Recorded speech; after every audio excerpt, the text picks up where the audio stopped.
सर्वांसाठी नमस्कार. ज्ञानसंस्कार अकॅडमीमध्ये मी राहुल विश्रुटी तुम्हा सर्वांचं सहर्ष स्वागत करतो. आज आपण TET पेपर 1 2013चा जो काही पेपर झालेला आहे त्याचा या ठिकाणी आढावा घेणार आहोत. यामध्ये संपूर्ण 30 प्रश्नांचं विश्लेषण मी या ठिकाणी तुम्हाला या लेक्चरमध्ये करून देणार आहे. TET आणि मी डायरेक्ट पेपरचा स्क्रीनशॉट ठेवलेला आहे. माध्यम मराठी आहे, त्याच्यामधला भाग C गणित आहे, बरोबर. या पद्धतीनं तुमचं फर्स्ट पेज असणार आहे. पेपर 1 हा इयत्ता 1ली ते 5वी साठी असणार आहे. बैठक क्रमांक वगैरे मी या ठिकाणी ब्लर केलेला आहे, ठीक आहे. 2013चा पेपर ॲज इट इज या ठिकाणी डिस्प्ले केलेला आहे. बघूया किती जणांना याचे आन्सर सांगता येतात. पहिला प्रश्न बघा, चढत्या आणि उतरत्या क्रमावर आधारित आहे. 11/14, 13/18, 27/31, 19/24 आणि 17/19 या संख्या चढत्या क्रमाने लावल्यास पहिली संख्या कोणती, असा प्रश्न विचारलाय. बघा किती जणांना याचं आन्सर येतं. आता या ठिकाणी दोन ट्रिक आहेत. पहिली ट्रिक आपल्या सर्वांना माहीत आहे, अपूर्णांकांचं रूपांतर कशामध्ये करायचं, दशांश अपूर्णांकात करायचं. ही एक आपली रेग्युलर ट्रिक झाली. पण जर आपण एवढ्या संख्यांचा भागाकार करत बसलो तर आपल्याला 2 ते 3 मिनटं लागणार आहेत. त्यामुळे या टाईपचे प्रश्न कसे सोडवायचे बघा. आता हा दिलेला अपूर्णांक अंशाधिक अपूर्णांक आहे की छेदाधिक अपूर्णांक आहे ते पहिल्यांदा बघा. छेद हा अंशापेक्षा मोठा आहे प्रत्येक अपूर्णांकामध्ये, म्हणजेच हा कोणता अपूर्णांक झाला, छेदाधिक अपूर्णांक. कोणता अपूर्णांक, छेदाधिक अपूर्णांक. त्यानंतर काय करायचं बघा, या टाईपचे प्रश्न सोडवताना अंश आणि छेद यांची वजाबाकी करायची आणि जी वजाबाकी येईल ती छेदस्थानी लिहायची. आता 11 लिहून घ्यायचं आहे, 13, 27, 19 आणि 17. 11 आणि 14 यांच्यामध्ये फरक कितीचा आहे, 3चा आहे. 18 आणि 13 मध्ये 5चा आहे, बरोबर. 27 आणि 31 मध्ये कितीचा आहे, 4चा फरक आहे. त्यानंतर 19 आणि 24 मध्ये 5चा फरक आहे आणि 17 आणि 19 मध्ये कितीचा फरक आहे, 2चा फरक आहे. एक नियम लक्षात ठेवायचा, ज्या अपूर्णांकांचा अंश व छेदामधील फरक सर्वात लहान किंवा कमी असतो, काय सांगितलं, ज्या अपूर्णांकामधील अंश आणि छेद यांच्यामधील जो फरक आहे तो सर्वात कमी किंवा लहान असतो, तो अपूर्णांक काय असतो, सर्वात मोठा असतो. काय असतो, सर्वात मोठा. मग आता याच्यामध्ये सर्वात लहान कोणते आहेत बघा. सर्वात लहान अपूर्णांक कोणता आहे, सर्वात लहान अपूर्णांक कोणता, असा प्रश्न विचारलाय. आता 17/2 मी काय सांगितलं तुम्हाला, परत एकदा ऐका. अंश आणि छेद यांची वजाबाकी केल्यानंतर किंवा फरक काढल्यानंतर जो फरक सर्वात लहान असतो तो अपूर्णांक काय झाला, सर्वात मोठा. म्हणजे सर्वात मोठा अपूर्णांक कोणता झाला, हा शेवटचा झाला. हा 1 नंबरला येणार, बरोबर. याच्यापेक्षा मोठा म्हणजे 2 नंबरला हा येणार आणि हा 3 नंबरला येणार. म्हणजे सर्वात लहान कोणते, हा असणार आहे, हा 1 आणि हा 1, बरोबर. म्हणजे छेदस्थानी 5 आणि 5 आहे, या दोन्ही छेदस्थानी 5 आहे. मग आता ह्या 3 संख्या सोडा, फक्त या दोघांचाच विचार करायचा. 19/5 आणि 13/5. 19/5 आणि 13/5 म्हणजे 13/18 याचं रूपांतर कशामध्ये करून घ्यायचं, दशांश अपूर्णांकात. आणि 19/24 याचं रूपांतर कशामध्ये करून घ्यायचं, दशांश अपूर्णांकात. आता 13/18 जर करताय तर उत्तर किती मिळणार आहे तुम्हाला, 0.22 मिळेल. आणि 19/24 जर करताय तर उत्तर मिळणार आहे 0.79 काहीतरी समथिंग मिळेल. आता या ठिकाणी बघा 2 डिजिटपर्यंतच आन्सर काढायचं आहे आपल्याला. 72 लहान की 79 लहान, 72 लहान. म्हणजे याच्यामधली सर्वात लहान संख्या कोणती असणार आहे, 13/18 म्हणजेच पर्याय क्रमांक 3 हे याचं अचूक उत्तर असणार आहे. प्रश्न समजलाय काय बघा सर्वांना, ठीक आहे.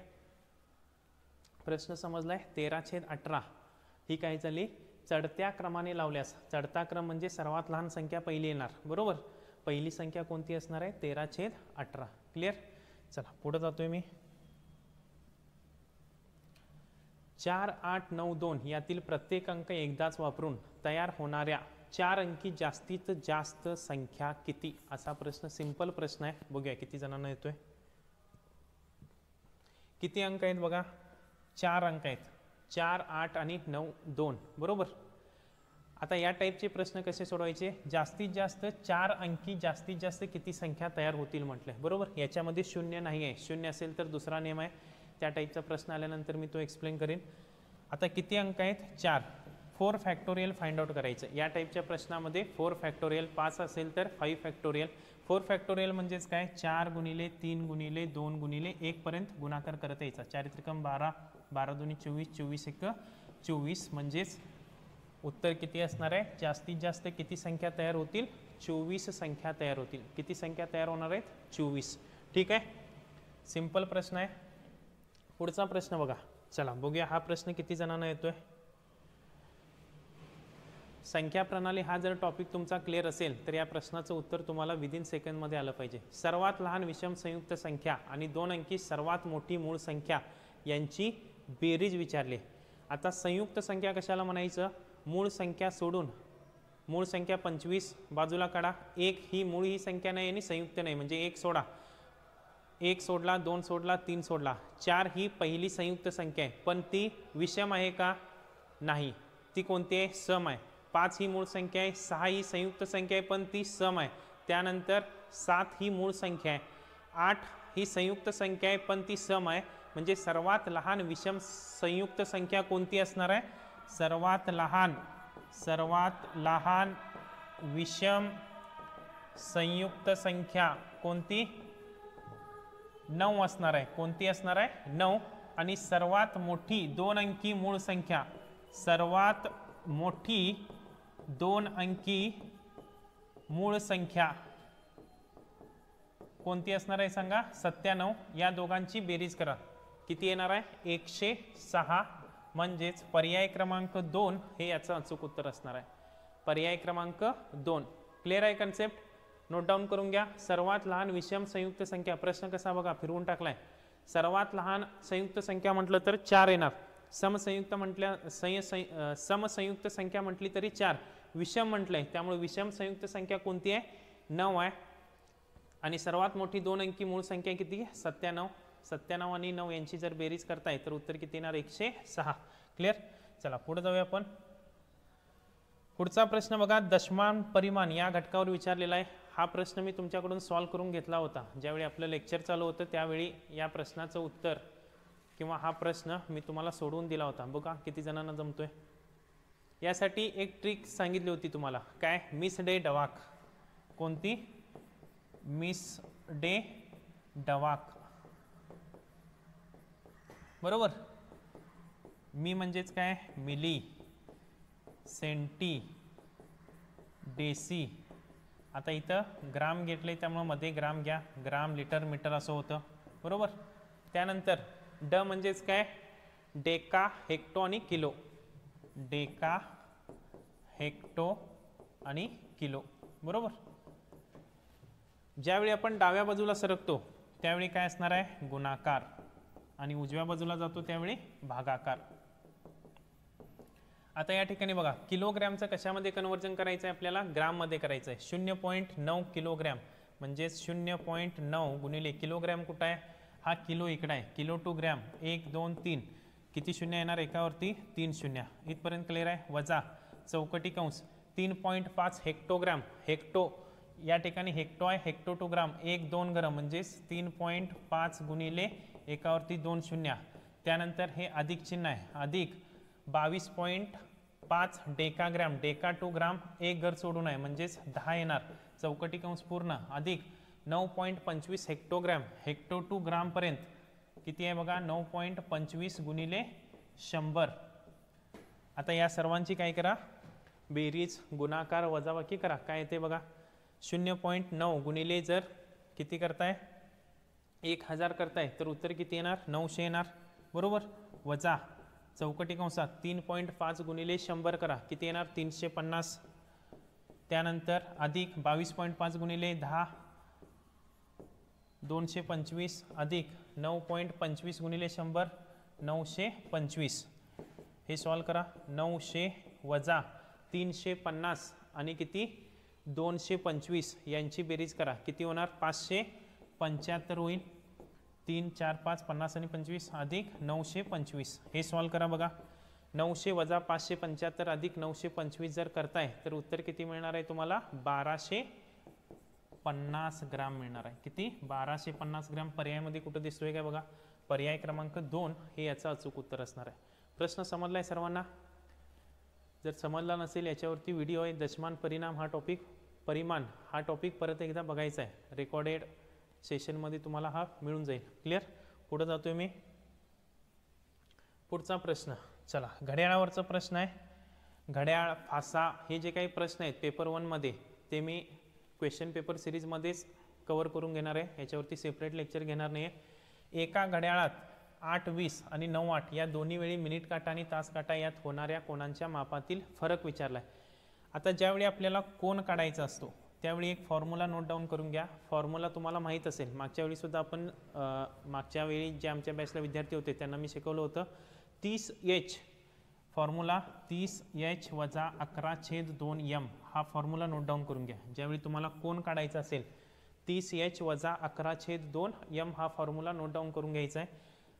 30H म्हणजेच काय? तास. आता 8:20 साठी काढायचं आहे आपल्याला, 8 वाजून 20 मिनिटांसाठी. 8 तास आहेत वजा 11/2 मिनटं किती आहेत? 20 आहेत. यांची वजाबाकी करा. 240 वजा हा 10 11 110. 240 मधून 110 गेले, राहिले किती बघा? 130 अंशाला. त्यानंतर सेम फॉर्म्युला वापरायचा आहे 9 वाजून 8 मिनिटांसाठी. 9 वाजून 8 मिनिटांसाठी 30 गुणिले हवर किती आहेत? तास 9 आहेत वजा 11/2 गुणिले किती येणार? 8 बेचोक 8 9 त्रिक 27. 270 वजा किती? 44. 270 वजा 44 करताय तर किती येणार? 226 येणार. किती? 226. पण इकडे एक गोष्ट लक्षात ठेवा, ज्यावेळी आपण हा फॉर्म्युला वापरून या ठिकाणी तुम्हाला अंशाचं माप 180 पेक्षा जास्त येत असेल, काय सांगतोय मी? 180 पेक्षा जर जास्त येत असेल तर काय करायचं बघा? 360 मधून हा जो कोन आलेला आहे तो वजा करायचा. 360 वजा 226 करा. उत्तर किती येते बघा? 360 मधून 226 जर वजा करताय तर उत्तर मिळणार आहे आपल्याला 134 अंश. म्हणजेच 9 वाजून 8 मिनिटांसाठी 134 अंशाचा कोन घ्यायचा. मग प्रश्न काय विचारलाय? मिनिट काटा आणि तास काटा यात होणाऱ्या कोणांच्या मापातील फरक विचारलाय. म्हणजेच 134 वजा 130 किती येणार? 4 अंशाचा फरक. पर्याय क्रमांक 1 हे याचं अचूक उत्तर असणार आहे. किती? पर्याय क्रमांक 1. क्लिअर आहे सर्वांना? प्रश्न समजलाय का बघा सर्वांना? फॉर्म्युला कोणता वापरायचा? कोन काढायचा असेल तर 30H वजा 11/2m हा फॉर्म्युला. 8 म्हणजेच हे तास, 20 हे मिनिटं झालं. H च्या ठिकाणी 8 ठेवा, M च्या ठिकाणी 20 ठेवा. 130 अंशाचा कोन मिळाला या ठिकाणी, बरोबर? या ठिकाणी कोन मिळाला 226 अंश. 180 पेक्षा जर जास्त येत असेल तर 360 मधून जे काही माप असेल ते वजा करायचं. म्हणजेच 9.8 साठी किती अंशाचं माप मिळालं आपल्याला? 134 अंशाचा कोन मिळाला. यांच्यातील फरक विचारलाय. 134 वजा 130 म्हणजेच 4. क्लिअर? आता पुढचा प्रश्न बघा. प्रश्न विजिबल आहे काय बघा? पेपर खूप जुना असल्यामुळं ऑनलाईन मी डाउनलोड केलेला आहे, थोडा ब्लर दिसतोय, ॲडजस्ट करून घ्या. मी या ठिकाणी रीड करून दाखवतो तुम्हाला. वरील आकृती बी मधील आयताची लांबी रुंदी अनुक्रमे ए मधील आयताच्या लांबी रुंदीच्या दुप्पट आणि दीडपट आहे. काय सांगितले बघा? लांबी, रुंदी, लांबी आणि रुंदी ही काय आहे? दुप्पट. लांबी ही काय आहे? दुप्पट आहे. आणि रुंदी ही काय आहे? दीडपट आहे. लांबी दुप्पट, रुंदी दीडपट. जर ए मधील आयताची लांबी 20 आहे, हा ए आहे, ए मधील लांबी किती आहे? ही 20 आहे. मग याची दुप्पट किती झाली? इकडं 40, हा 40 झाला, बरोबर? त्यानंतर रुंदी 10 आहे, हा 10 आहे, बरोबर? ए मधील. मग याची दीडपट किती होणार? 15 होणार, बरोबर? हे समजलं का बघा? इथपर्यंत क्लिअर आहे काय सर्वांना? काय डाऊट? आता आपल्याला काय काढायचं सांगितलंय? तर दोन्ही आयतामधील रेखांकित भागाच्या क्षेत्रफळातील फरक किती असा प्रश्न विचारलेला आहे. आता या ठिकाणी सिंपल आहे. इथं सुद्धा त्रिकोण आहे, इथं सुद्धा त्रिकोण आहे. आपल्याला त्रिकोणाचा बेस माहित आहे, पाया माहित आहे, उंची माहित आहे. उंची किती झाली? 10 झाली. पाया किती आहे? 20. मग त्रिकोणाचे क्षेत्रफळ, त्रिकोणाचे क्षेत्रफळ सूत्र काय? त्रिकोणाचे क्षेत्रफळ 1/2 पाया गुणिले उंची, बरोबर. आता या ए साठी घेऊया. ए साठी एचं क्षेत्रफळ काढा. 1/2 गुणिले पाया किती आहे बघा 20, उंची किती आहे 10, बेंदाय 20 म्हणजेच किती आला 100 सेमी वर्ग आला, बरोबर. त्यानंतर बी साठी काढा क्षेत्रफळ. 1/2 पाया किती आहे 40 आहे, उंची किती आहे 15 आहे. 2 ने 20 ला भाग द्या 20 येणार. 15 दुनी 30 म्हणजे 300 सेमीचा वर्ग. एचं क्षेत्रफळ 100, बीचं क्षेत्रफळ 300. आता काय म्हटलंय रेखांकित भागांच्या क्षेत्रफळामधील फरक विचारलाय. मग 300 मधून 300 वजा 100 करा. उत्तर किती येणार 200 सेमीचा वर्ग. म्हणजेच पर्याय क्रमांक या ठिकाणी 1 हे याचं अचूक उत्तर असणार आहे. किती पर्याय क्रमांक 1. क्लिअर आहे सर्वांना, काय डाऊट? ठीक आहे, पुढे जातोय मी. चला आता या ठिकाणी थोडा तुम्हाला ब्लर दिसत असेल, मी परत एकदा एक्सप्लेन करतो. या ठिकाणी 0.8 भागिले आहे 16/15 अधिक हा पहिल्या चौकटी कंसात आणि दुसऱ्या कंसात 0/5 भागिले 5/8. हा प्रश्न सुद्धा मी सॉल्व करून घेतलेला आहे बेरीज वजाबाकी भागाकार गुणाकारमध्ये. चला याचा आन्सर मी तुमच्याकडून अपेक्षित करतोय. 0.8 ज्यावेळी भागाकाराचं चिन्ह असेल त्यावेळी त्याचं रूपांतर कशामध्ये करायचं म्हणून सांगितलं होतं मी, गुणाकारामध्ये. आणि गुणाकारामध्ये केल्यानंतर पुढची जी संख्या असते ती व्यस्त होते. म्हणजे 16/15चा किती होणार 15/16 अधिक आता इथं बघा 0/5 म्हणजेच 0 झाला. 0 भागिले 5/8 म्हणजेच काय ही टर्म सुद्धा किती झाली 0 झाली. इथपर्यंत क्लिअर आहे. आता 0.8 न 16ला भाग द्या. 0.8 1 0.8 म्हणजे 8 दुनी 16 म्हणजेच उत्तर किती येणार 20 येणार. मग 15/20 जर करताय 15 ही 20 पेक्षा लहान संख्या आहे 0. उत्तर किती येणार 20 140, 10 राहिले 10 झाले 100, 20 100 म्हणजे 0.75. पर्याय क्रमांक 2 हे याचं अचूक उत्तर असणार आहे. सिंपल प्रश्न आहे. ठीक आहे, पुढे जातोय मी. पुढचा प्रश्न बघूया हा प्रश्न किती जणांना येतोय. काळ काम वेग मध्ये या टाईपचं एक्झाम्पल मी घेतलं होतं बघा. प्रश्न जे मी घेतलेले आहे त्या टाईपचेच प्रश्न या ठिकाणी सगळे आलेले आहेत 2013 साली, बरोबर. आता 500 मीटर लांबीची आगगाडी 60 किलोमीटर वेगाने धावते तर तिला 700 मीटर लांबीचा पूल ओलांडण्यासाठी किती वेळ लागेल. आता मी काय सांगितलं होतं हा टॉपिक शिकवताना, अंतर म्हणजेच प्रश्नामध्ये जेवढ्या लांब्या दिल्या असतील त्याला अंतर कन्सिडर करायचं. लांब्या किती आहेत बघा 500 मीटर एक आहे आणि 700 मीटर आहे. किती 1200 मीटर हे अंतर झालं. इथपर्यंत क्लिअर आहे. ताशी 60 किलोमीटर वेग आहे. वेग किती आहे 60 किलोमीटर प्रति तास आहे. आणि काढायचा काय तुम्हाला वेळ काढायचा आहे, बरोबर. मग आपलं सूत्र काय अंतर बरोबर वेग गुणिले वेळ. अंतर किती आहे 1200, वेग किती दिलाय 60. आपल्याला मीटर पर सेकंदमध्ये, कारण पर्याय सेकंदमध्ये दिलेत, मग मीटर पर सेकंदमध्ये कन्वर्जन करण्यासाठी कितीनं गुणलं पाहिजे 5/18 गुणलं पाहिजे. वेळ मिळणार आपल्याला. आता 1200 हा 18 डाव्या बाजूला घ्या, भागाकाराचा गुणाकाराला जाणार आणि गुणाकाराची संख्या भागाकाराला जाणार. हा 1 0 हा 1 0 कॅन्सल. भाग द्या आता 5 1 5 5 2 10 राहिले 2 झाले किती 20. 5 चौक 20, 6 1 6 6 चौक 24, 18 चौक किती 72 म्हणजेच 72 सेकंद काय लागणार आपल्याला वेळ लागणार आहे. म्हणजेच पर्याय क्रमांक 3 हे याचं अचूक उत्तर असणार आहे. किती पर्याय क्रमांक 3. क्लिअर आहे कन्सेप्ट सर्वांना? ठीक आहे, चला पुढे जाऊया आपण. पुढचा प्रश्न बघा. प्रश्न काय दिलाय 4 3 स्टार स्टार 6 या संख्येस 12 ने निशेष भाग जातो तर स्टारच्या जागी समान अंक असेल तर स्टारची किंमत किती. पर्याय दिलेले आहेत 5 4 7 आणि 3. आता 12 ने निशेष भाग जातो म्हणजेच काय आपल्याला कोणती कसोटी माहित पाहिजे 12ची कसोटी, बरोबर. विभाज्यतेच्या कसोट्या 12ची कसोटी काय सांगते ज्या संख्येला 3 व 4 ने भाग जातो त्या संख्येला 12 ने भाग जातो. मग आता 3 व 4 ने भाग जाणारी 3 ची कसोटी काय सर्व अंकांच्या बेरजेला जर 3 ने भाग जात असेल तर त्याला 3 ने भाग जातो. आणि 4 ची कसोटी एकक व दशक स्थानच्या अंकांचा फक्त विचार करायचा आहे. आता एकक स्थानचा अंक 6 दिलाय, जर समजा इथं 5 घेतला तर 56 होणार. 56 ला 4 ने भाग जातोय काय बघा जातोय 4 1 4 4 चौक 16 भाग जातोय. मग यांची बेरीज करून बघा. इथे जर आपण 5 5 ठेवतोय 5 5 10, 6 आणि 4 10 आणि 3 13, 3 न भाग जात नाही म्हणजे पर्याय एक चुकीचा झाला. दुसरा पर्याय इथं जर 4 ठेवतोय तर 4 न भाग जाणार काय 46ला नाही, पर्याय 2 सुद्धा नाही. 7 ठेवा, 7 ठेवताय तर किती होणार 76ला कितीनं भाग जातोय 4 न भाग जातोय, 3 न भाग जातोय काय बघा. 6 आणि 4 हे 10 झाले, 7 आणि 3 हे 10 झाले म्हणजे 20 आणि 7 27, 27ला सुद्धा 3 न भाग जातोय म्हणजेच या ठिकाणी कोणती संख्या असणार आहे 7 ही संख्या असणार आहे. 3 न सुद्धा भाग जातो, 4 न सुद्धा भाग जातो म्हणजेच या पूर्ण संख्येला 43776ला कितीनं भाग जातो 12 न निशेष भाग जातो म्हणजेच पर्याय क्रमांक 3 हे याचं अचूक उत्तर झालं. पुढचा प्रश्न.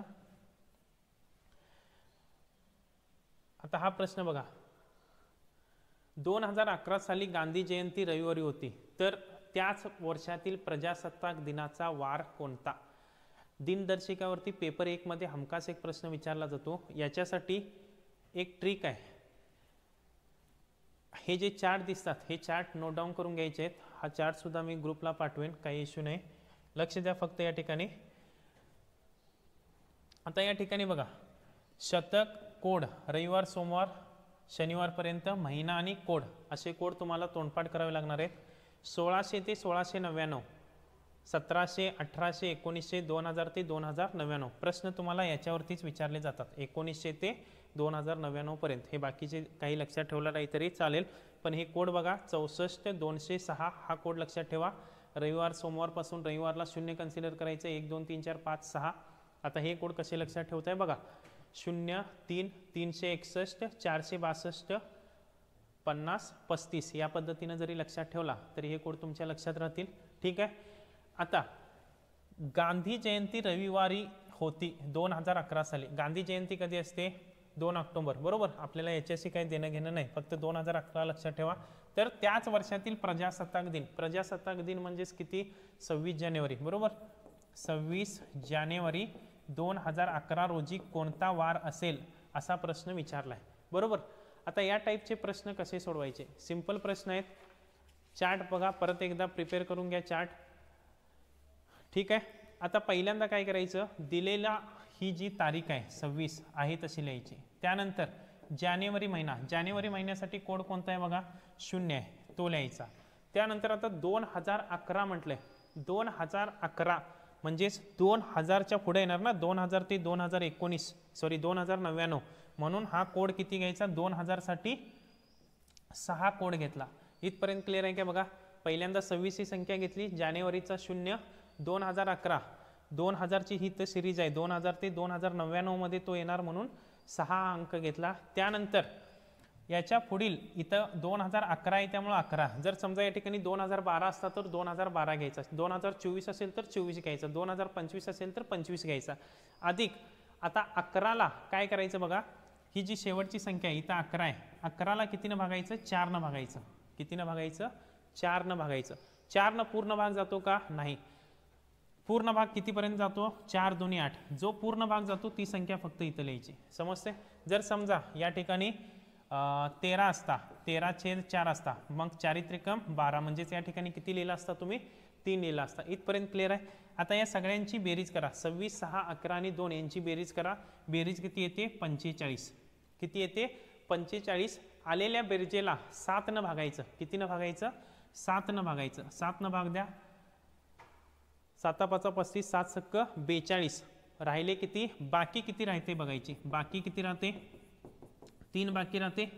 43 44 45 ही बाकी म्हणजेच तुमचं उत्तर. आता या 3 साठी या वारामधला कोणता कोड अप्लाय होतोय 3 साठी बुधवार, म्हणजे याचं उत्तर काय असणार आहे बुधवार.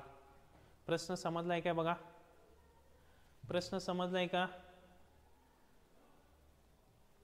चला प्रश्न समजलाय का एकदा सर्वांनी कन्फर्मेशन द्या. काय करायचं आहे, हा चार्ट तुम्हाला तोंडपाठ करायला लागणार आहे. 1 मार्क पाहिजे असेल, कारण हा चार्ट जर तुम्ही तोंडपाठ करताय तर तुम्हाला टेटसाठी सुद्धा अत्यंत उपयुक्त आहे. याच्यामध्ये टेटवरती सुद्धा प्रश्न विचारले जातात. शतकचा कोड 64 206 हे 0 ते 6 काय पाठ होतात, हा फक्त लक्षात ठेवा.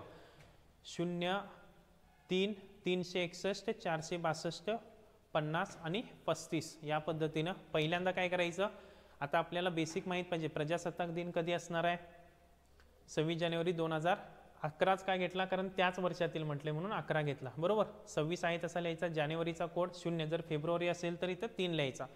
26 जानेवारीचा कोड 0, 2011 साली 2000चा कोड किती 6 आहे. ही 11 ही संख्या 11 आहे म्हणून 11 घेतला. 11ला कितीनं भाग दिला, 4नं भाग दिला. 11नं 4ला भाग दिल्यानंतर पूर्ण भाग कितीचा जातो, 4 2 8 म्हणून 2 इथं लिहिला. या सर्वांची बेरीज 45. 45ला 7नं भाग द्या, जी बाकी येईल तेच तुमचं काय असणार आहे, उत्तर असणार आहे. ठीक आहे, चला पुढे जातोय मी.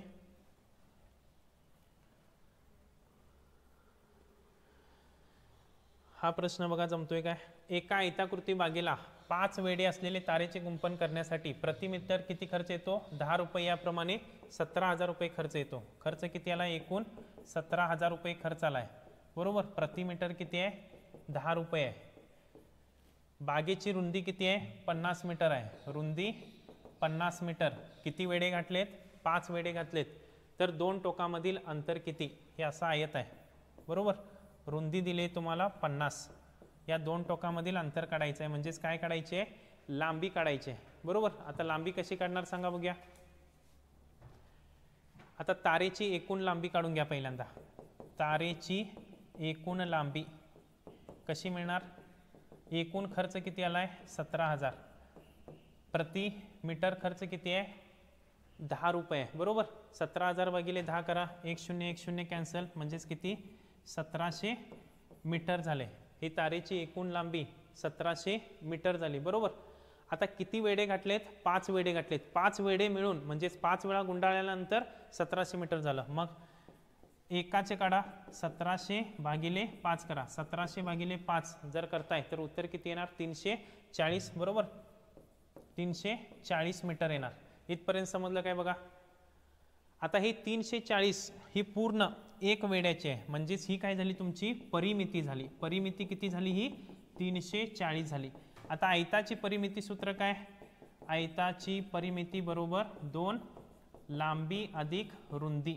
परिमिती 340 आहे, हा 2 आहे तसा. लांबी काढायची आहे आपल्याला, लांबी लिहूया. रुंदी किती दिले, 50. हा 340 हा गुणाकाराचा काय होणार, भागाकार, बरोबर. लांबी अधिक 50, बरोबर. आता 340 भागिले 2 करा, किती मिळणार, 170. हा अधिक 50 डाव्या बाजूला घ्या, वजा 50, बरोबर. लांबी म्हणजेच लांबी किती मिळणार बघा, 170 मधून जर 150 वजा करताय तर उत्तर किती मिळणार आहे तुम्हाला, 120 मिळणार आहे. म्हणजेच पर्याय क्रमांक 2 हे याचं अचूक उत्तर असणार आहे. प्रश्न समजलाय का बघा. ठीक आहे, वैष्णव सरांनी बरोबर आन्सर कमेंट केलेलं आहे, 120. गुड. चला पुढे जातोय मी. आता पुढचा प्रश्न बघा. हा प्रश्न काल मी जो म्हणजे काल परवा वर्तुळ हा टॉपिक शिकवला आहे त्याच्यावर आधारित होता. शेजारील आकृतीत EG ही वर्तुळाची सर्वात मोठी जीवा. चौकोन EFGH ही परिमिती 196 सेमी आहे. तसेच FG एकरूप GH, लेंथ ऑफ FG किती दिलाय, 56 दिलाय. तर वर्तुळाचा परिघ काढा असं म्हणून सांगितलंय, बरोबर. आता इथं बघा, ह्या 2 बाजू आहेत, ह्या काय कशा आहेत सांगा, एकरूप दाखवलेले आहेत. FG हा किती दिलाय, 56. हा सुद्धा किती आहे, 56. त्यानंतर परिमिती किती दिली बघा, परिमिती दिली तुम्हाला 196 ही परिमिती दिली. बघा जमतोय का प्रश्न. आता परिमिती, आता ह्या 2 बाजू समान, म्हणजेच ह्या 2 सुद्धा काय असणार आहेत, एकरूप समानच असणार आहेत. ही सर्वात मोठी काय आहे, जीवा, ही कशातून गेलेली आहे, केंद्रबिंदूतून गेलेली आहे. त्यामुळं EH आणि EF हा सुद्धा काय होणार सांगा, एकरूप होणार. आता परिमिती म्हणजे चारी बाजूंची बेरीज किती दिली, 196, बरोबर. 2 बाजूंची बेरीज किती होणार, 56 अधिक 56. आणि राहिल्या 2 बाजू कोणत्या, HE अधिक EF, बरोबर. आता 196, 56 अधिक 56 करा. 56 अधिक 56 किती, 112. म्हणजेच ह्या तुम्हाला यांच्या दोघांची काय मिळेल, बेरीज मिळेल. म्हणजेच ह्या दोघांची लांबी मिळेल, बरोबर. आता आपल्याला एकाची लांबी काढायची आहे. मग यांची वजाबाकी करा, किती मिळणार, 84 मिळणार. मग 84 भागिले काय करा, 2 करा. 84 भागिले 2 जर करताय तर उत्तर किती मिळणार आहे तुम्हाला, 42 मिळणार आहे. म्हणजेच याची लांबी किती मिळाली तुम्हाला, एच ई आणि ई एफ याची लांबी किती मिळाली, 42 मिळाली. इथपर्यंत क्लिअर आहे काय बघा.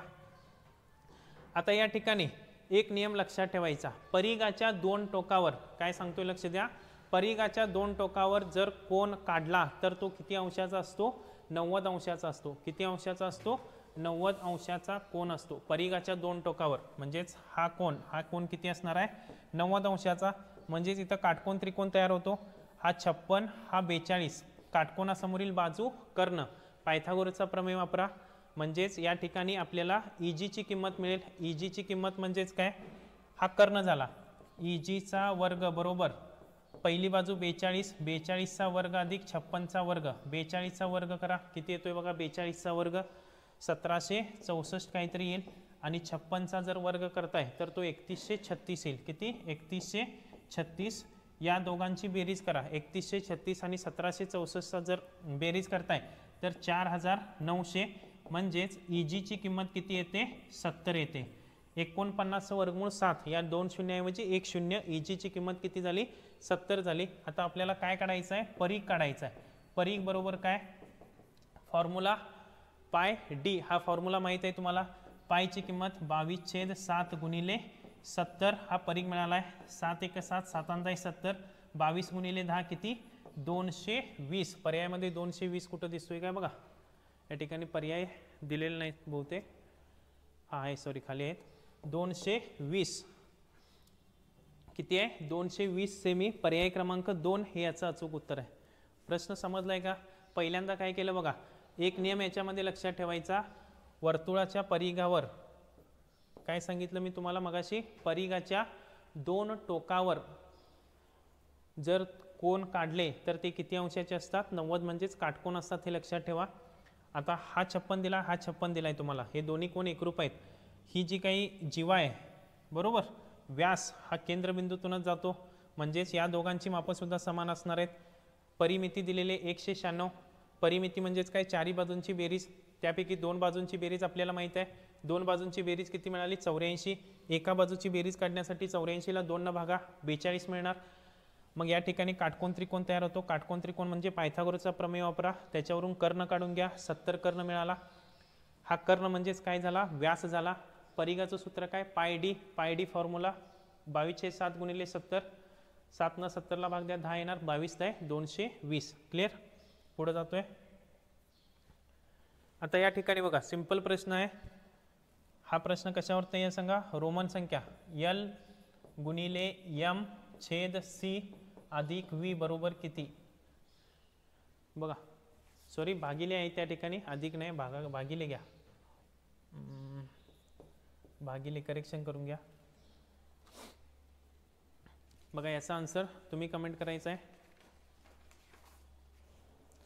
LCDM लक्षात आहे काय, LCDM. L म्हणजेच किती, 50. C म्हणजे सेंचुरी, D 500 आणि M म्हणजे 1000. बरोबर.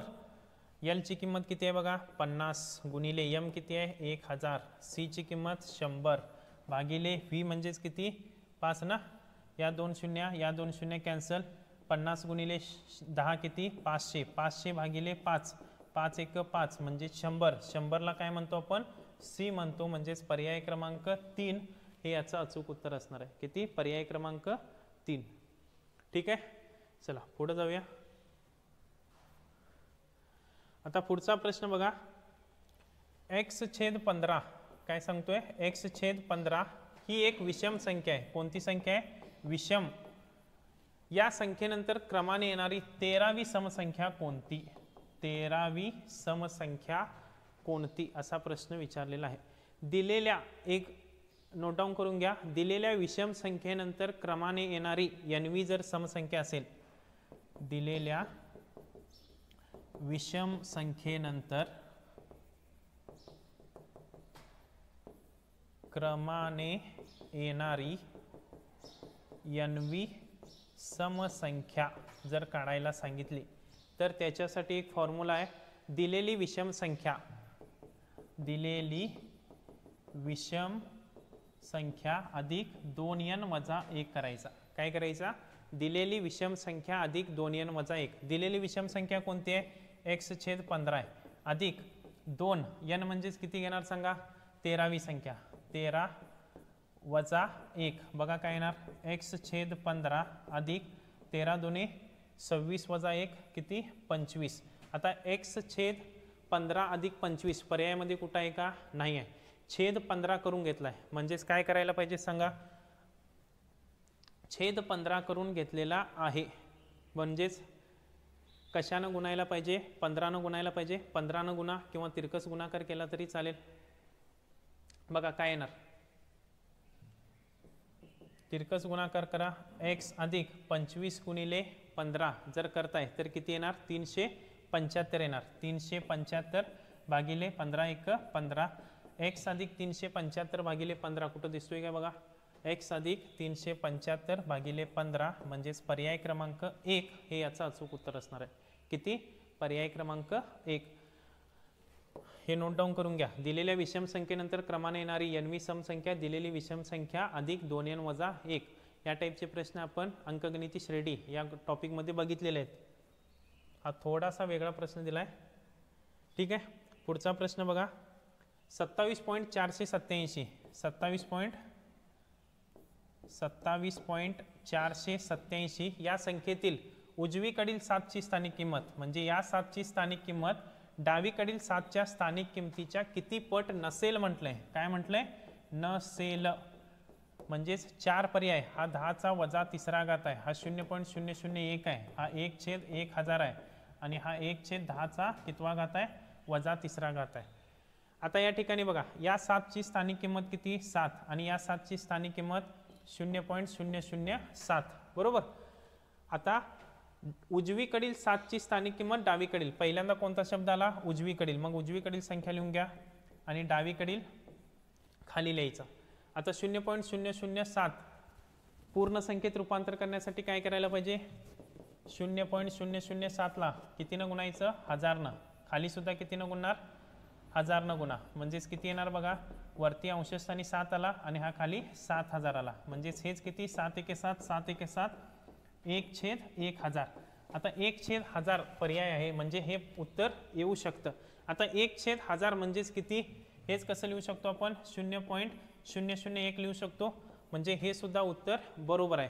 जर समजा हा छेद अंशस्थानी घेतला तर उत्तर काय येणार सांगा, 10 चा वजा तिसरा घात. म्हणजे हेच कसं लिहू शकतो आपण, 10 चा वजा तिसरा घात. म्हणजे हे सुद्धा उत्तर येणार. म्हणजेच चुकीचं कोणतं आहे, 1/10 चा वजा तिसरा घात हे चुकीचं आहे.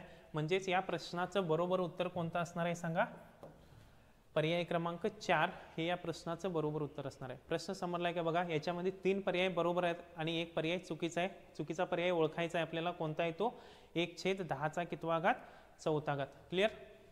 पुढे जातोय मी. पुढचा प्रश्न बघा, हा क्वेश्चन दिसतोय का बघा तुम्हाला.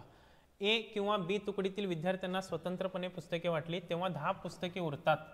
जर पुस्तकांची एकूण संख्या 850 किती 850 आणि दोन्ही तुकड्यातील विद्यार्थ्यांची संख्या 2 क्रमवार समसंख्या असतील. काय सांगितलंय, 2 क्रमवार समसंख्या असतील तर विद्यार्थ्यांची एकूण संख्या किती, असा प्रश्न विचारलाय. आता 10 पुस्तके उरतात म्हणजेच काय करायचं, अशा प्रश्नामध्ये वजाबाकी करायची. एकूण संख्या किती आहेत 850, 850 मधून 10 वजा करायचे. पहिल्यांदा किती येणार 840 हे उत्तर येणार. इथपर्यंत समजलं काय बघा.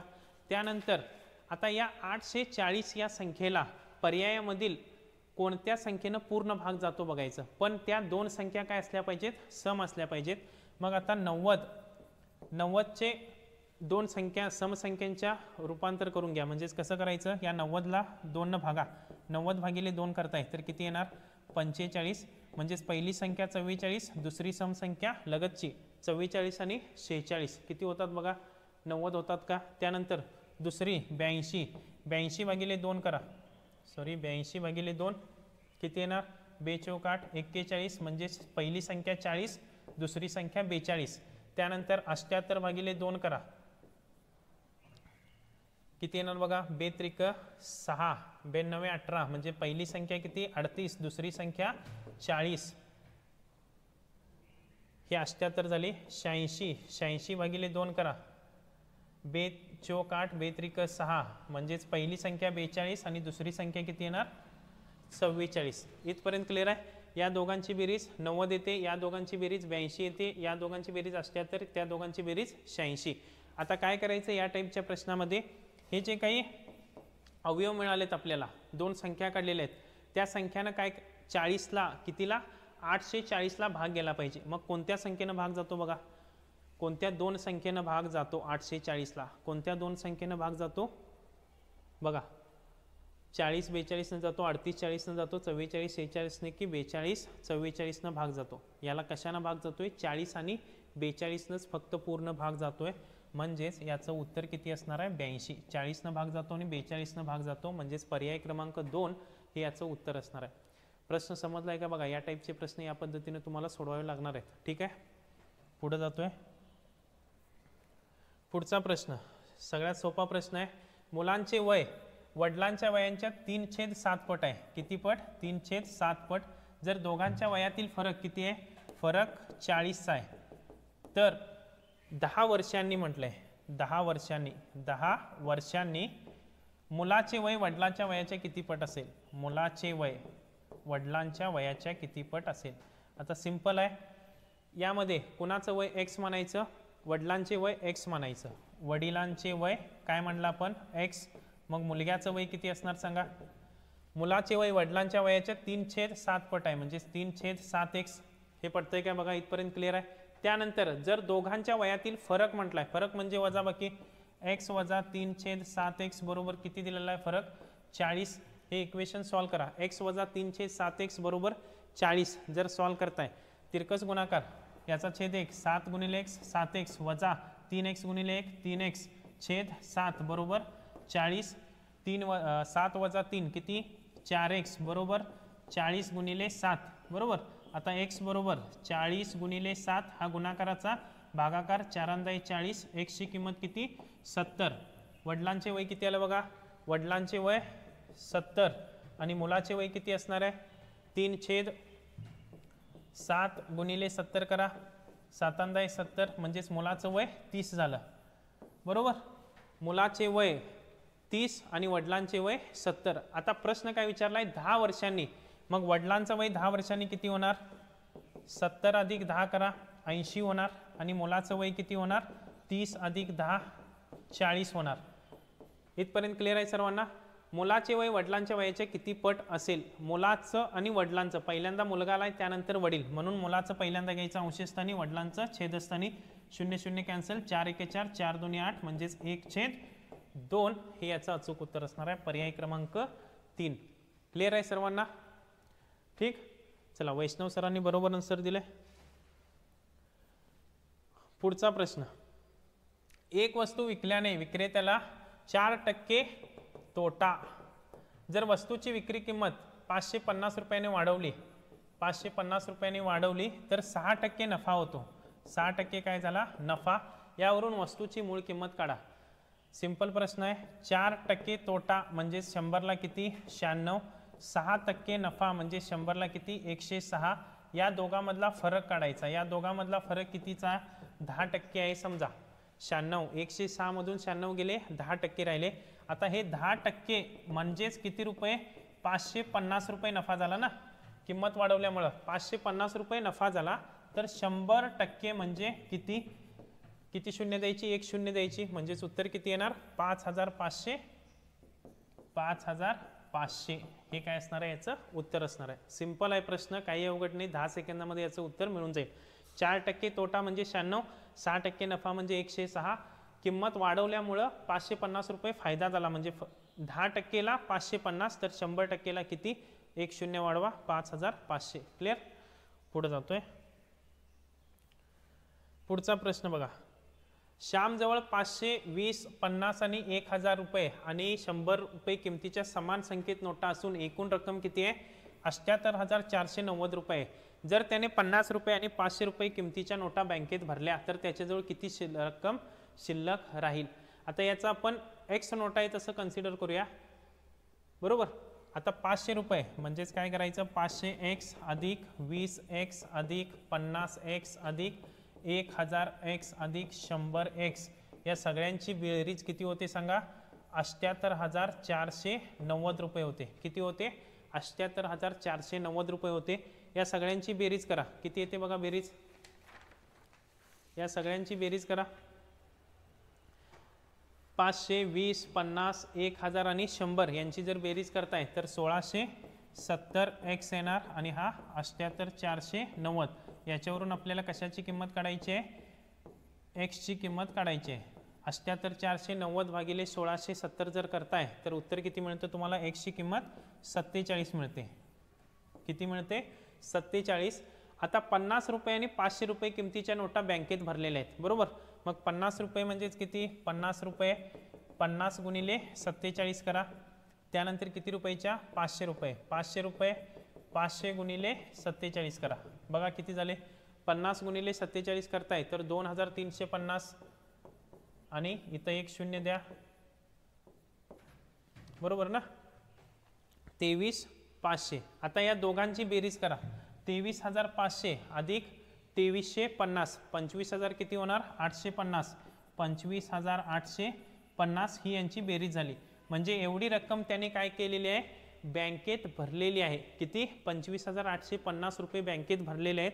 मग शिल्लक रक्कम काढायची आहे। मग शिल्लक काढण्यासाठी काय करणार सांगा, शिल्लक काढण्यासाठी 78,490 मधून 25,850 वजा करा।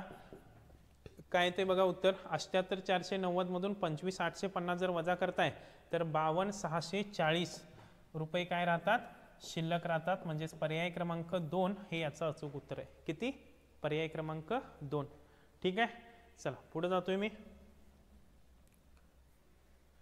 पुढचा प्रश्न बघा, खाली त्रिकोणाच्या बाजूंच्या मापांचे संच दिले आहेत, त्यापैकी कोणत्या संचाने त्रिकोण रचना करता येणार नाही म्हटलंय। आता त्रिकोण रचना कधी करता येते, त्रिकोण कधी काढता येतो आपल्याला, ज्यावेळी त्रिकोणाच्या 3 बाजूंपैकी 2 बाजूंची बेरीज ही तिसऱ्या बाजूंपेक्षा काय असते, मोठी असते, त्यावेळी आपल्याला त्रिकोण रचना करता येते। मग आता याच्यामधले सर्वात मोठी बाजू कोणती आहे बघायची, 100 आहे। 100 एका बाजूला घ्यायचा आणि बाकीच्या 2 संख्या एका बाजूला 60 आणि 80 यांची बेरीज करा, 140, 100। या दोघं, हे दोघं काय आहेत, 100 पेक्षा मोठा आहेत, म्हणजे याची त्रिकोण रचना करता येते। 0.7, 25, 2.5 आणि 2.4 याच्यामधली सर्वात मोठी संख्या 2.5, 0.7 आणि 2.4 हा सुद्धा काय मोठा आहे, म्हणजे याची सुद्धा त्रिकोण रचना करता येते। आता तिसरा बघा, 50 आणि 30, 90 एका बाजूला घ्या, 50 आणि 30, 50 आणि 30 यांची बेरीज 80 होते, बरोबर। या दोघांची बेरीज 90 पेक्षा लहान आहे, म्हणजे या ठिकाणी त्रिकोण रचना करता येत नाही। शेवटचा पर्याय सुद्धा चेक करून बघूया आपण, 1.7 आणि 1.5 अधिक 0.8 हे काय आहे, 1.7 पेक्षा मोठा आहे, म्हणजे इथं सुद्धा आपल्याला त्रिकोण रचना करता येते। म्हणजेच पर्याय क्रमांक 3 ची त्रिकोण रचना करता येणार नाही। या ठिकाणी तुम्ही पायथागोरसचे त्रिकूटचा जरी फॉर्म्युला यूज करताय तरी येऊन जाईल, 60, 80, 100 हे पायथागोरसचे त्रिकूट आहे। 7, 0.7, 2.5 आणि 2.4 हे सुद्धा पायथागोरसचे त्रिकूट आहे। हे पायथागोरसचे त्रिकूट नाही, 15, 17 आणि 8 हे सुद्धा पायथागोरसचे त्रिकूट आहे। म्हणजे काटकोन त्रिकोण इथं तयार होतात, याचा त्रिकोण आपल्याला करता येत नाही। ठीक आहे, त्यानंतर पुढचा प्रश्न बघा, 27 मीटर घनफळ असणाऱ्या भरीव लाकडी घनापासून 1 सेमी बाजू असलेले घन कापून वेगवेगळ्या जोडणीने नवीन तयार केलेल्या भरीव इष्टिकाची तिचे पृष्ठफळ खालीलपैकी किती असू शकते। हा थोडा प्रश्न अवघड आहे। आता या ठिकाणी घनफळ दिलेला आहे तुम्हाला, घनाचे घनफळ, बरोबर। या पद्धतीने हा काय असणार आहे, तुमचा घन असणार आहे। 27 मीटर घनफळ असणाऱ्या भरीव लाकडी घनापासून 1 सेमी बाजू असलेले घन कापून काय करायचे आहेत, वेगवेगळ्या जोडणीने नवीन तयार केलेल्या भरीव इष्टिकाची तिचे पृष्ठफळ खालीलपैकी किती असू शकते, असा प्रश्न विचारला आहे। आता घनफळचं सूत्र काय, घनाचे घनफळ सूत्र, घनाचे घनफळ बाजूचा घन, बरोबर, किंवा यल घन 27 आहे। 27 बरोबर बाजूचा घन, म्हणजेच बाजू किती मिळाली तुम्हाला, 3 मिळाली। म्हणजेच प्रत्येक बाजू घनाची किती असणार आहे, 3 सेमी असणार आहे। याच्यापासून आपल्याला 1-1 सेमीचे कट करायचे, म्हणजे इथं बघा या पद्धतीने हे कट करायचे। असे जर तुम्ही कट करताय तर किती कट तयार होतात, 1-1 सेमी। इथं 3 आहे, घनाचे घनफळ सूत्र काय, 3 गुणिले 3 आणि 1-1 सेमीचं 1 गुणिले 1 गुणिले 1 म्हणजे 3 त्रिक 9, 9 त्रिक 27। 27 काय तयार होणार आहेत, सेपरेट आपले तुकडे तयार होणार आहेत. किती तुकडे तयार होणार आहेत? 27. कारण मूळ बाजू किती होती? 3 सेमीची होती. नवीन किती करायचं आहे? 1-1 सेमी, म्हणजेच किती होणार? 27 होणार. प्रश्न बघा, वेगवेगळ्या जोडणीने म्हटले. मग वेगवेगळी जोडणी म्हटले तर पहिली जोडणी आपण अशी करू शकतो, L ची किंमत 3, B ची किंमत 3 आणि H ची किंमत 3 घेऊ शकतो.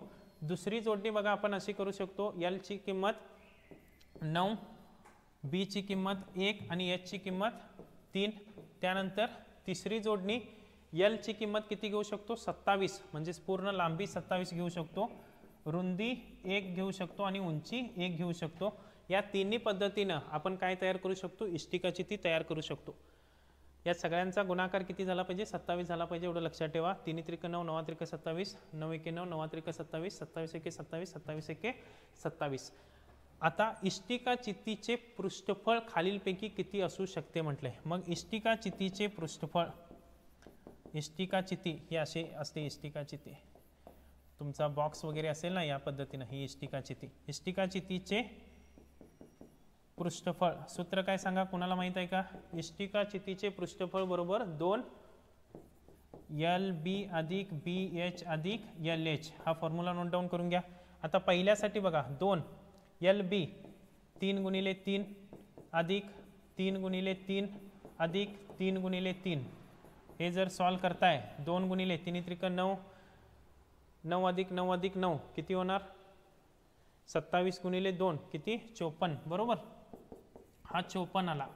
त्यानंतर दुसऱ्याचं बघा फॉर्म्युला, 2 LB 9 गुणिले 1 BH 1 गुणिले 3 अधिक LH म्हणजेच 9 गुणिले 3. बरोबर, 2 9 एके 9 अधिक 3 अधिक 9 त्रिक 27. यांचा गुणाकार करा, 9 3 27 गुणिले 2 करा, उत्तर किती मिळणार?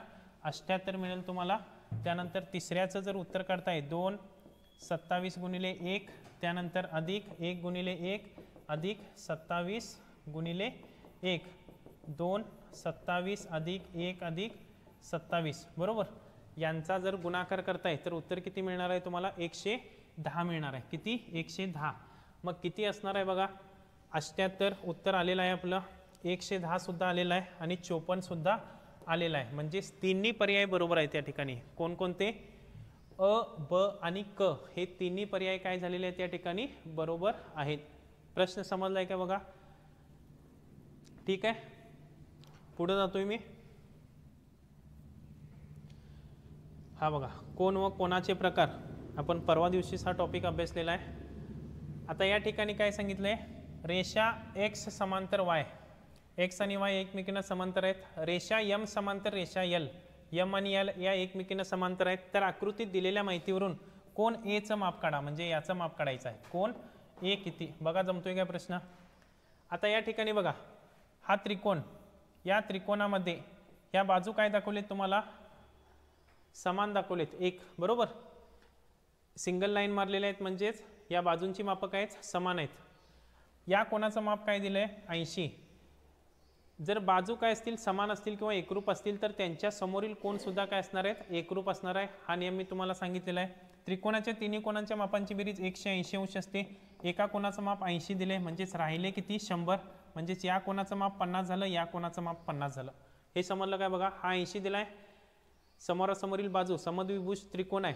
बरोबर, समद्विभुज त्रिकोणामध्ये दोन बाजू समान आणि कोण काय असतात? त्याच्या समोरील एकरूप असतात.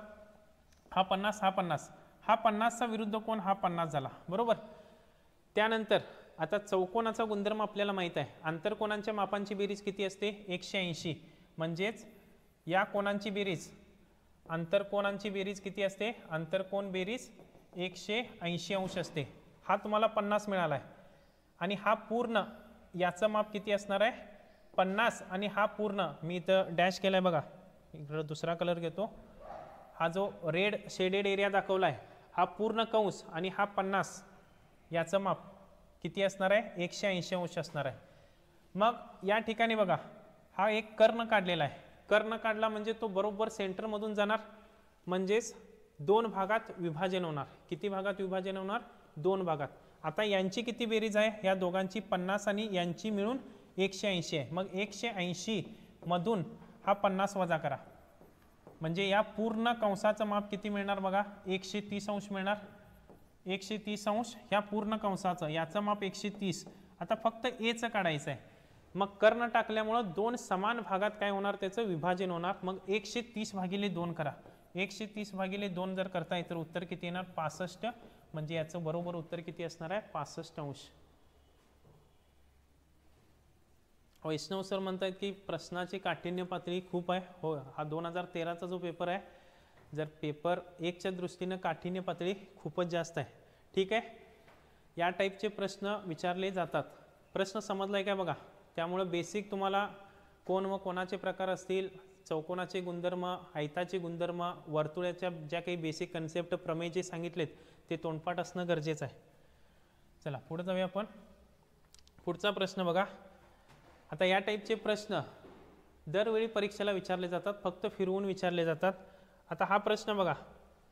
12.5 किलोमीटर लांबीच्या रस्त्यावर समान अंतरावर, रस्ता किती आहे, 12.5 किलोमीटर आहे, बरोबर. दुतर्फा फलक लावलेत. दुतर्फा म्हणजे दोन्ही बाजूला. जर फलकांची एकूण संख्या किती आहे, 502 आहे. एकूण संख्या 502. तर एकाच बाजूच्या दोन लगतच्या फलकातील अंतर किती. आता या टाईपचा जर प्रश्न आला, या ठिकाणी फलक लावलेत, काही वेळा प्रश्न हे दोन्ही बाजूला झाडे लावलेली असतील असा प्रश्न विचारतात. सुरुवात आपण इथून करणार आहे. सुरुवातीला सुद्धा फलक लावणार आहे, पण अंतर मोजणार आहे ते कुठून, इथून. हे पहिल्या सुरुवातीला 0 झाला, त्यामुळं या टाईपच्या प्रश्नामध्ये रस्त्याच्या दुतर्फा म्हणजे या बाजूचा एक आणि या बाजूचा एक फलक मायनस होणार. म्हणजेच 502 मधून 2 गेले, राहिले किती बघा, 500. म्हणजेच रस्त्याच्या पलीकडं किती, 250 आणि या बाजूला 250 कन्सिडर करायचे. समजते. प्रश्नाचं स्वरूप लक्षात घ्या.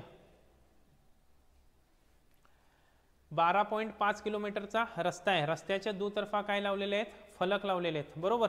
त्याच्यामध्ये 502 मधून 2 हे कमी झाले, सुरुवातीचे इनिशियल.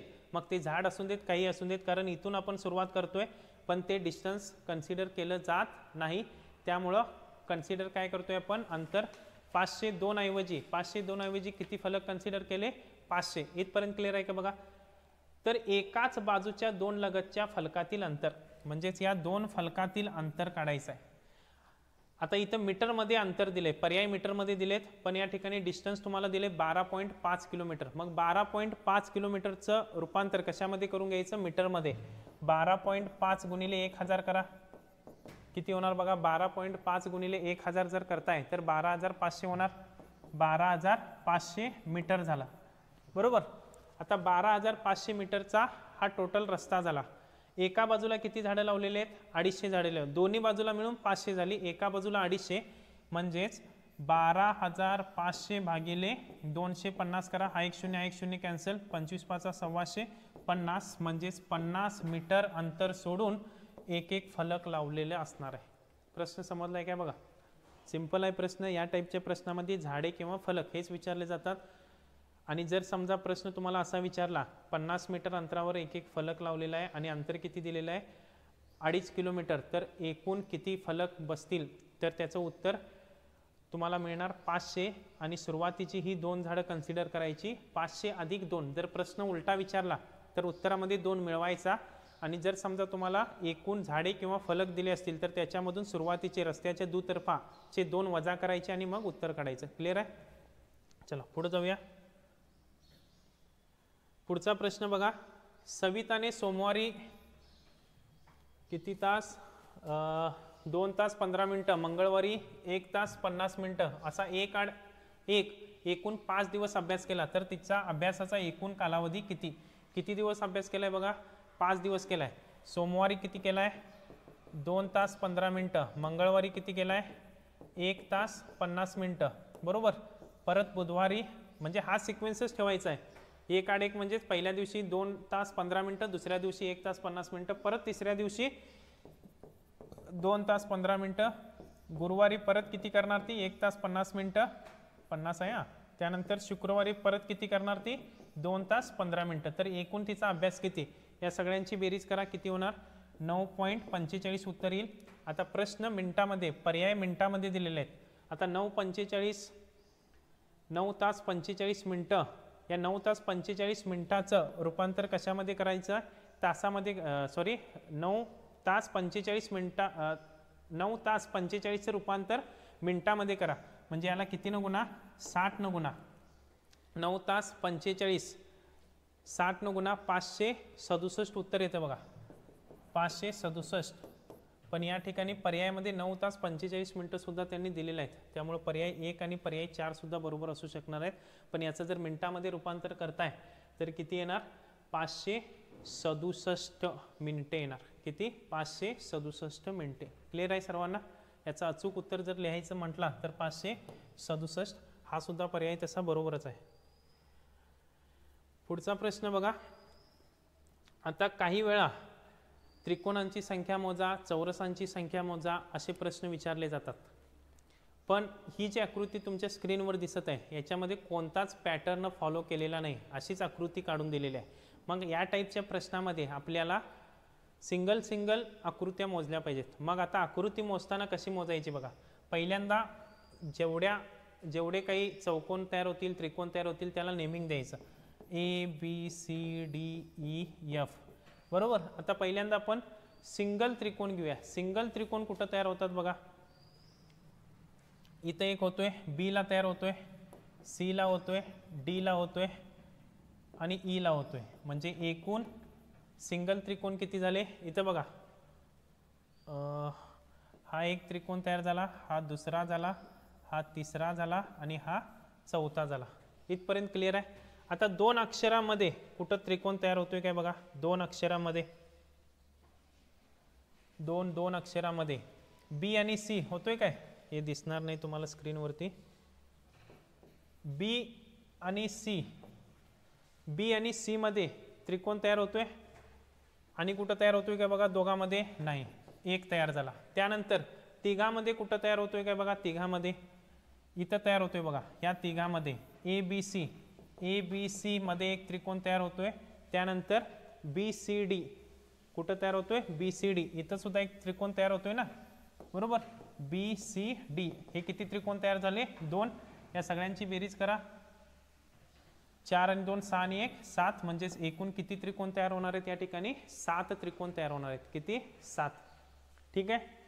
या टाईपमध्ये म्हणजे या टाईपचे जर प्रश्न तुम्हाला विचारले तर या पद्धतीनं तुम्हाला सोडवता आले पाहिजेत. सिंपल आहे प्रश्न. पुढचा प्रश्न बघा. सरळ रूप द्या. बेरीज वजाबाकी गुणाकार आणि भागाकारावरती हा प्रश्न आहे. आता 1.6 1.6 किती वेळा आलाय 2 वेळा. 1.6चा वर्ग वजा 0.8 1.6 मधून 0.8 गेले 0.8 म्हणजे 0.8 या ठिकाणी 2 वेळा आला. मग 0.8चा काय झाला या ठिकाणी वर्ग. त्यानंतर 0.8 वजा 1.6 उत्तर किती येणार वजा 0.8 येणार. त्यानंतर या ठिकाणी कोणतं चिन्ह आहे बेरजेचं चिन्ह आहे या ठिकाणी. हे चौकटी कंसात आहेत. त्यानंतर 2 वजा 0.4 म्हणजेच 1.6 येणार. त्यानंतर दुसऱ्या चौकटी कंसात 1.6 वजा 0.8 म्हणजे 0.8 आला अधिक 2 वजा 0.4 म्हणजेच 1.6. इथपर्यंत क्लिअर आहे काय बघा. आता या ठिकाणी a वर्ग वजा b वर्ग हा फॉर्म्युला वापरा. a अधिक b आणि a वजा b म्हणजेच काय होणार 1.6 अधिक 0.8 आणि 1.6 वजा 0.8 येणार. क्लिअर. त्यानंतर 0.8 अधिक 1.6 म्हणजेच किती 0.8 येणार बरोबर. त्यानंतर मध्ये काही नाही म्हणजे गुणाकार चिन्ह 0.8 अधिक 1.6 म्हणजेच किती 8 16 अतिरिक्त 24 2.4. यांची बेरीज करा. 1.6 आणि 0.8 2.4 गुणिले 1.6 वजा 0.8 0.8 छेदस्थानी सुद्धा 0.8 2.4 2.4 1 2.4 0.8 1 0.8 म्हणजेच उत्तर किती येणार 1. पर्याय क्रमांक 3 हे याचं अचूक उत्तर असणार आहे. किती पर्याय क्रमांक 3. सिंपल प्रश्न आहे. त्याच्यामध्ये तुम्हाला a वर्ग वजा b वर्ग हा फॉर्म्युला यूज करायचा आहे. त्यानंतर अंशस्थानच्या आणि छेदस्थानच्या संख्या कंपेअर करायच्या आहेत. इथं जर तुम्ही काय करत बसला 1.6चा वर्ग वगैरे करत बसला तर जास्त वेळ लागणार आहे आणि उत्तर सुद्धा तुम्हाला मिळणार नाही. पुढे जाऊया आपण. अजून एक 4 प्रश्न आहेत. एक बाक आणि एक स्टूल यांची किंमत किती आहे 1725. बाक आणि स्टूल यांची किंमत 1525 आहे. बाकापेक्षा स्टूल 425 रुपयाने स्वस्त आहे. बाकापेक्षा स्टूल स्टूल काय आहे, स्वस्त आहे, मग स्टूलची किंमत आपण एक्स मानूया. मग बाकाची किंमत किती होणार सांगा. बाक हा स्टूलपेक्षा महाग असणार आहे, किती रुपयांनी, 425 रुपयांनी, म्हणजेच एक्स अधिक 425. बरोबर. या दोघांची किंमत किती आहे, 1525. म्हणजे समीकरण तयार करा. हा स्टूल झाला आणि बाकची किंमत एक्स अधिक 425 बरोबर किती, 1525. एक्स अधिक एक्स 2x बरोबर हा 1525 वजा 425 2x बरोबर 1525 मधून 425 गेले, राहिले किती, 1100. एक्स बरोबर 1100 भागिले 2 करा. एक्स बरोबर 1100 भागिले 2 जर करताय तर उत्तर किती मिळणार आहे तुम्हाला, 550. ही कोणाची किंमत झाली, स्टूलची किंमत झाली 550 रुपये. आता आपल्याला कशाची किंमत पाहिजे, बाकाची किंमत. बाकाची किंमत किती, 550 अधिक 425. 550 अधिक 425 करा, किती येते बघा उत्तर. आणि दोन बाकांची किंमत किती येते सांगा, चॅटबॉक्समध्ये कमेंट करा. यांची बेरीज किती येणार, 500 आणि 400 900, 900 50 25 75 975. ही एका बाकाची किंमत झाली. दोन बाकांची किंमत म्हणजेच 2 गुणिले 975 जर करताय तर उत्तर किती येणार, 9 दुने 18 1950 रुपये. म्हणजेच 1950. पर्याय क्रमांक 4 हे याचं अचूक उत्तर असणार आहे. किती, पर्याय क्रमांक 4. ठीक आहे, प्रश्न समजलाय सर्वांना. या पद्धतीने इक्वेशन तयार करून घेऊन आपल्याला पहिल्यांदा स्टूलची किंमत काढून घ्यायची, त्यानंतर बाकाची किंमत काढून घ्यायची आणि त्यानंतर दोन बाकांची किंमत. पुढचा प्रश्न बघूया. हा प्रश्न किती जणांना येतोय, 2 स्टार स्टार 4 गुणिले 1 स्टार 8 या क्रियेचे उत्तर खालील पर्यायापैकी काय असू शकेल. आता एकक स्थानचा अंक बघायचा, एकक स्थानच्या अंकांचा गुणाकार करायचा. 8 चौक 32 म्हणजेच एकक स्थानी 2 येणार आहे. एकक स्थानी 2 कशामध्ये आहे, पर्याय क्रमांक 2 आणि पर्याय क्रमांक 4 मध्ये आहे. बरोबर. म्हणजे पर्याय क्रमांक पहिला आणि पर्याय क्रमांक तिसरा कॅन्सल झाला. आता पर्याय क्रमांक 2 आणि 4 मधला करेक्ट पर्याय कोणता हे शोधायचा आहे. अशा प्रश्नामध्ये आता जे आयोग प्रश्न विचारलेला आहे, तुम्हाला कन्फ्युजनमध्ये टाकण्यासाठी हा प्रश्न विचारलेला आहे. या ठिकाणी पर्यायामध्ये ॲक्च्युली तुम्हाला किंमत द्यायला पाहिजे होती, मगच तुम्ही काढू शकला असता, पण प्रश्न फिरवून विचारलेला आहे. मग अशा टाईपमध्ये काय करायचं बघा. सर्वात लहान 4 अंकी संख्या ही 4 अंकी आहे, ही 3 अंकी आहे. सर्वात लहान 4 अंकी संख्या कोणती, 1000 आणि सर्वात लहान 3 अंकी संख्या 100. यांचा गुणाकार करा. 1 1 1 किती शून्य, 1 2 3 4 5 5 शून्य आल्या. म्हणजे सर्वात लहान 4 अंकी संख्या आणि सर्वात लहान 3 अंकी संख्या यांचा गुणाकार करताय तर उत्तर किती अंकी येतं बघा, 1 2 3 4 5 6 अंकी येतं. बरोबर. मग ही संख्या 1000 पेक्षा जास्त आहे, ही सुद्धा 100 पेक्षा जास्त आहे. म्हणजे उत्तर हे काय आलं पाहिजे, कमीत कमी 1 2 3 4 5 6 अंकी आलं पाहिजे. आता पर्याय क्रमांक 4 बघा, उत्तर किती अंकी आहे, 5 अंकी आहे. म्हणजे हा पर्याय सुद्धा नसणार आहे. म्हणजे राहिला कोणता पर्याय, पर्याय क्रमांक 2 हे याचं अचूक उत्तर आहे. प्रश्न समजलाय का बघा. या टाईपचे प्रश्न या पद्धतीने सोडवायचे. आता इथं कोणती संख्या येईल आपल्याला माहित नाही. संख्या पुट करत बसणार आहे का तुम्ही, नाही. मग काय करायचं अशा वेळी, एकक स्थानच्या अंकांचा गुणाकार एकक स्थानी 2 येणार हे तरी फिक्स झालं, पण 2 पर्यायामध्ये आहे. मग त्यानंतर दुसऱ्या पर्यायामध्ये किती अंक आहेत बघा, 6 अंक आणि चौथ्या पर्यायामध्ये 5 अंक आहेत. मग अशा वेळी काय करणार, सर्वात लहान 4 अंकी संख्या आणि सर्वात लहान 3 अंकी संख्या यांचा गुणाकार करून घ्यायचा. किती अंक मिळतो गुणाकार, 6 अंकी मिळतो. पण पर्याय क्रमांक 4 हा 5 अंकी आहे, म्हणजे तो येणार नाही. म्हणजेच कोणता पर्याय येणार, पर्याय क्रमांक 2. ठीक, पुढे जाऊया आपण. आता हा ग्राफ दिलेला आहे तुम्हाला, हा आयतालेख दिलेला आहे. फिजिबल व्यवस्थित तुम्हाला दिसणार नाही, ठीक आहे, तरी काही अडचण नाही. प्रश्न बघा, इथं खाली दिलेला आहे प्रश्न. आलेखाचे निरीक्षण करून प्रश्नांची उत्तर लिहा.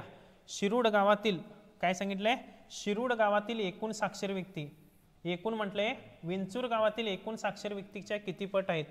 आता पहिल्यांदा शिरूड गावातील पुरुष आणि स्त्री या ठिकाणी बघा, हा पुरुषांसाठी एक कॉलम आहे, स्त्रियांसाठी हा जो हॅश केलाय बघा, हा कशासाठी आहे, स्त्रियांसाठी दिलेला आहे. आता पहिलं कोणतं आहे, शिरूड गावासाठी एकूण पुरुष किती आहेत बघा. शिरूड गावामध्ये एकूण पुरुष किती आहेत. शिरूड कुठं आहे बघा, हा इथं आहे, इथं काहीतरी आहे. म्हणजेच हा जर इकडं कम्पेअर करता येत तर 8,900 काय आहेत पुरुष आहेत आणि स्त्रिया किती आहेत 6,500 स्त्रिया आहेत. किती 6,500. त्यानंतर दुसरं गाव कोणतं दिलंय विंचूर दिलंय. विंचूर गावातील पुरुष किती आहेत बघा विंचूरमध्ये पुरुष 7,500 आहेत. किती 7,500 इथं आहेत बघा विंचूरमध्ये हा 7,500 इथं येतोय. त्यानंतर स्त्रिया किती आहेत या 5,500च्या थोडा वरती आहे म्हणजे 5,700 तुम्हाला याच्यामध्ये क्वेश्चन पेपरमध्ये ते व्यवस्थित म्हणजे दिसून येईल त्या ठिकाणी. आता या दोघांची बेरीज करा. शिरूडमध्ये किती झाले बघा एकूण 8,900 आणि 6,500 यांची बेरीज करा किती होणार 15,400 होते. किती 15,400 आणि विंचूर गावातील एकूण साक्षर लोकांची बेरीज किती होते 13,200 होते. किती होते 13,200. आता यांचं गुणोत्तर काढायचं आहे. पहिला काय विचारले बघा विंचूर गावातील एकूण शिरूड गावातील एकूण साक्षर व्यक्ती विंचूर गावातील शिरूड भागिले विंचूर शिरूड किती आहे 15,400 भागिले 13 या 2 शून्य कॅन्सल 154 आणि 132 ला कितीनं भाग जातोय बघा 11 भाग जातोय काय 11 एका 11 11 चौक 44 11 एका 11 2 राहिले 11 दोन्ही 22 14 आणि 12 ला कितीनं भाग जातोय 2 न 2 बेसाती 14 7/6 पर्यायामध्ये आहे काय बघा 7/6 नाही आहे.